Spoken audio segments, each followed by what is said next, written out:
Pemirsa ITV, kini saya sedang berada di perbatasan Tanjung Pinang dan Bintan, tepatnya di Jalan Nusantara, kilometer 14 menuju Bintan. Dan sedang berlaku pembatasan kegiatan masyarakat.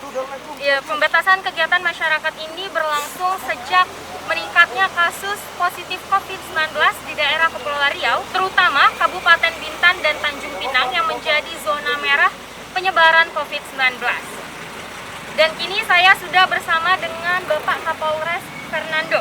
Selamat siang, Pak. Selamat siang, Pak. Oke, Bapak, terkait dengan perkembangan kasus positif COVID-19, bagaimana perkembangan PPKM ini sedang berlangsung, Pak? Ya, jadi kita per tanggal kemarin per tanggal 12 Juli 2021 sampai dengan tanggal 20 Juli 2021 itu sesuai instruksi Mendagri nomor 20 kita sudah dinyatakan dalam kondisi PPKM darurat. Jadi sebelumnya, 2 hari sebelumnya sudah juga keluar instruksi Mendagri nomor 17 yang menyatakan bahwa Kota Tanjung Pinang dalam PPKM perketatan, tetapi eskalasinya ternyata 2 hari setelah itu dinyatakan mengalami kenaikan. Karena apa? Pertama, angka COVID di Kota Tanjung Pinang itu setiap hari mengalami kenaikan sampai rata-rata kurang lebih 150 per hari angka terkonfirmasi positif. Kemudian bahkan beberapa hari lalu sampai 196, hampir 200. Ini merupakan suatu hal yang signifikan. Kemudian satu sisi juga angka PUR, bed occupancy ratio, jadi ketersediaan kamar tidur atau tempat tidur untuk merawat orang-orang yang sakit COVID yang harus dirawat dengan alat bantuan seperti ventilator dan lain-lainnya. Nah, ini PUR-nya sudah 95%. Kalau sudah 90% itu tanda-tandanya gawat. Jangan sampai terjadi seperti di Jakarta atau di Jawa, bahkan banyak rumah sakit yang tidak bisa merawat pasien COVID. Nah, ini diantisipasi oleh pemerintah pusat, diinstruksikan untuk Kota Tanjung Pinang, khususnya di Pulau Bintan ini, Kota Tanjung Pinang itu menjalankan PPKM darurat. Ini instruksi yang harus dijalankan oleh dari pemerintah pusat ke pemerintah daerah dan dieksekusi oleh pemerintah daerah dengan mengeluarkan surat edaran wali kota yang terbit 1 hari lalu, sehingga saat ini Kota Tanjung Pinang diterapkan PPKM darurat. Gitu. Baik, terima kasih, Pak. Pak, untuk total jumlah lokasi PPKM di Tanjung Pinang ada berapa, Pak? Jadi kalau PPKM darurat itu kan semua berlaku di Kota Tanjung Pinang. Tujuannya menurunkan angka COVID, membatasi kegiatan masyarakat. Termasuk juga membatasi keluar masuk orang dari dan keluar Tanjung Pinang. Termasuk dari Batam maupun dari Bintan. Dan kita dalam pelaksanaan PPKM darurat ini melakukan beberapa penyekatan di 12 titik. Khusus jalan kita di 3 titik, Batu 14, kemudian di sini di Sungai Kulai, dan satu di Wacopek.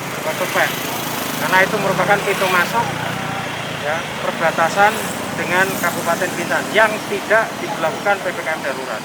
Kemudian di sisi lain kita juga melakukan penyekatan di pelabuhan-pelabuhan yang menjadi jalur masuk melalui transportasi laut.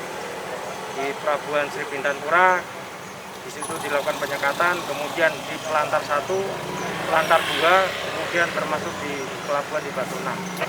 Jadi semua baik bandara juga kita lakukan penyekatan juga.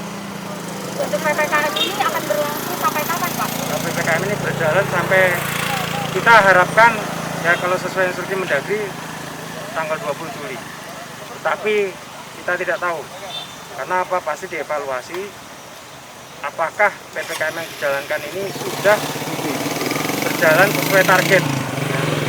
Targetnya kan penurunan angka COVID. Kalau PPKM angka COVID-nya turun, kemungkinan besar kan bisa aja 20 Juli ini selesai. Tetapi kalau mengalami peningkatan kita nggak tahu. Bisa aja terjadi seperti daerah-daerah lain diperpanjang.